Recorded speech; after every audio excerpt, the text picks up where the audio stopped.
Assalamualaikum dear students. I am your instructor Arbaz Qureshi. Today we are studying about laws of exponents or indices in chapter number 2 real and complex numbers of class 9th. Dear students, जब हम laws of exponents की और indices की बात करते हैं तो उससे पहले हमें ये पता होना चाहिए कि बेस और एक्सपोनेंट या इंडिसेस से क्या मुराद है। तो चलें वो मैं आपको छोटी सी एग्जांपल से समझाता हूँ। ये मैंने यहाँ पे एक जनरल नंबर लिखा है और उसकी एक जनरल पावर लिख दी। क्या लिख दी? In which a is known as the base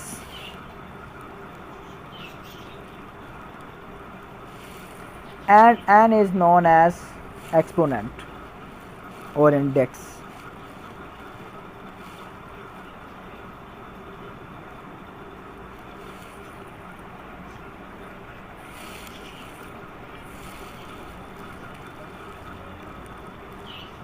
अब हमें ये तो पता चल गया कि यहाँ पे a बेस है और n इसकी पावर यानी कि एक्सपोनेंट या इंडेक्स है, लेकिन इसे पढ़ते कैसे हैं ये भी तो बात है ना यहाँ पे समझने वाली। इसको हम पढ़ते हैं a to raise power n। क्या पढ़ते हैं? a to raise power n।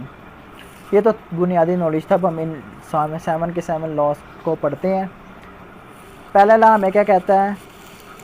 पहले लॉ में हमसे कहा जा रहा है कि जब भी दो सेम बेसिस मल्टीप्लाई हो रही हो और उनकी पावर एक दूसरे से डिफरेंट हो तो जो बेस है वो कॉमन ले ली जाएगी और मल्टीप्लाई की वजह से इनकी जो पावर होंगी वो आपस में क्या हो जाए करेंगी? ऐड। ठीक है। सेकेंडली जो लॉ इस्तेमाल हम करेंगे वो है कि जब भी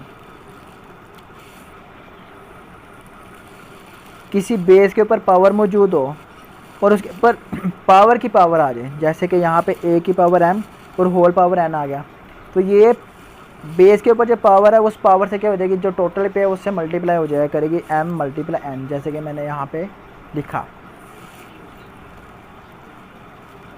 थर्डली जो पॉइंट यहाँ पे है सीखने वाला वो ये है कि जब भी दो सेम बेसिस डिवाइड हो रही हों और उनकी पावर एक दूसरे से मुख्तलिफ हों तो बेस कॉमन ले ली जाएगी और डिवाइड की वजह से इनकी पावर आपस में क्या हो जाएंगी?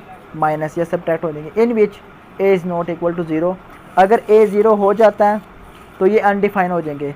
मिसाल देके मैं समझा देता हूँ। अगर आप लेट्स सपोज आप a 0 कर देते हैं, या तो आगे पास 0 ओवर 0 फॉर्म बनेगी, ठीक है, या समथिंग ओवर 0 बन जाएगा, जैसे कि a हम 1 ले लेते हैं ओवर 0, तो 0 ओवर 0 और 1 ओवर 0 ये हमारे पास अनडिफाइन फॉर्म है, तो ये हमारे पास a 0 नहीं हो सकता, बाकी a हम कुछ भी लिख सकते हैं। ठीक है।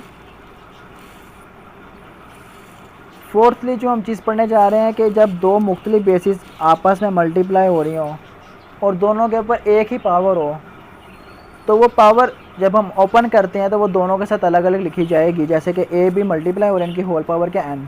तो जब हमने इसको ओपन करना तो जो n है वो a पे भी आएगी और b पे भी आएगी। ठीक है।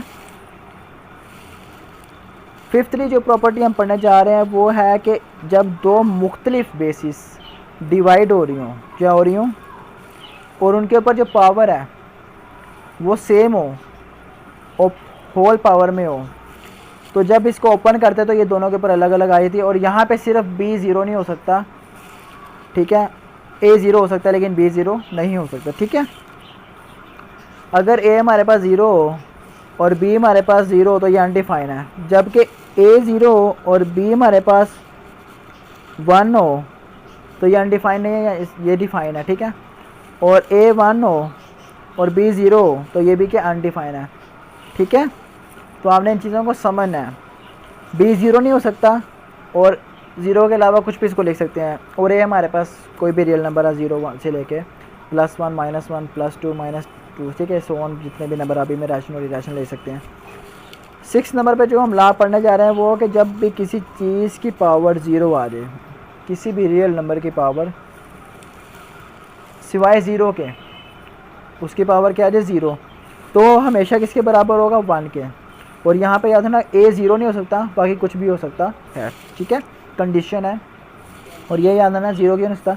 जब भी हम 0 के पावर 0 लेते हैं तो ये एक अनडिफाइन है, ये डिफाइन आज तक नहीं हो सकी, इसे कोई नहीं निकाल सका, और एक अनडिफाइंड फॉर्म है। तो जो अनडिफाइंड फॉर्म होती है वो एग्जिस्ट नहीं करती।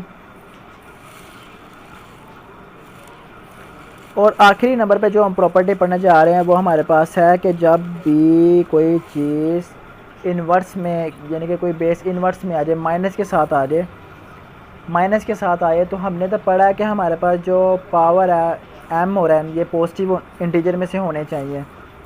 ठीक है, पॉजिटिव इंटीजर से बना के पॉजिटिव नंबर होने चाहिए 0 1 2 3 4 एंड सो ऑन। ठीक है, तो अब यहाँ पे देखें कि ए की पावर माइनस एन है, तो माइनस नहीं होनी चाहिए, तो इसको पॉजिटिव बनाना है। अब कैसे के देखें, अगर ए की पावर माइनस एन है तो इसको पॉजिटिव बनाने के लिए ओवर के नीचे ले जाएंगे, तो ओवर के नीचे आगे क्या हो जाएगी पॉजिटिव, जैसे कि मैंने यहाँ पे किया। और यहाँ पे ए ज़ीरो नहीं होना चाहिए। ठीक है, और दूसरा हम क्या कर सकते हैं कि अगर हमारे पास इस तरह दिया हो 1/a की पावर माइनस एंड इसको अगर हमने पॉजिटिव बनाना तो क्या करेंगे, इसको ऊपर ले जाएंगे ओवर के, और ये पॉजिटिव हो जाएगा। ठीक है, और यहाँ पे भी ए हमारे पास ज़ीरो नहीं होना चाहिए। ठीक है, उम्मीद करता हूँ आपको ये पॉइंट समझ अच्छी तरीके से आ गए होंगे। फिर भी अगर आपको कोई पॉइंट समझना है तो आपने मुझे कमेंट सेक्शन में ज़रूर बताना है। इंशाल्लाह जल्द मिलेंगे एक न्यू वीडियो के साथ, तब तक के लिए मुझे इजाज़त, अल्लाह हाफ़िज़।